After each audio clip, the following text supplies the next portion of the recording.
ஜனவரி மாதம் 30ஆம் தேதி எபிரேயர் புத்தகம் 10வது அதிகாரம் 19 25 வருஷங்களில் சிறப்பாக 19 சகோதர சகோதரிகள் இயேசுவுடனே கூறிய திருச்சலை கூப்பிடலாம்.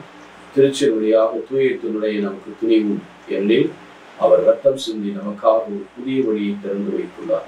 இதுவே வாழ்வுக்கு செல்லும் வழி. ஆகவே கடவுள் இல்லத்தில் நமக்கு அதிகாரம் வழியை திறந்துட்டார். அடைப்பட்டிருந்தது, அந்த ஏழும் போட்டு மூடப்பட்டிருந்தது. அந்த திரைச்சல் இரண்டாக பிரிக்கப்பட்டு நாம் கடவுளோடு இணையும் பாக்கியத்தை பெறுகிறோம்.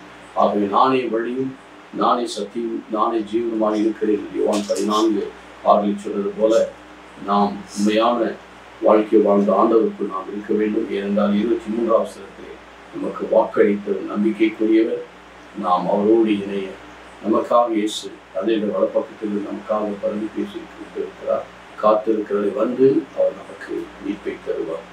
நீங்கள் நல்ல ஆண்டவரை இது ஏற்கனவே திருச்சிலை கடந்து செல்லும் தந்தையுடைய வலப்பக்கத்தில் வீட்டிருக்கு இடத்தை ஆயத்தப்படுத்தி நான் உங்களை அழைத்துச் செல்வேன். நீ வரும்போது நீர் இருக்கும் இடத்தில் எங்களை வைத்துக் கொள். உண்மை போலவே காண 1 யோவான் 3:1 சொன்னது போல எங்களை வைத்து மறைத்துக் கொள்ளும். நல்ல பிதாவே.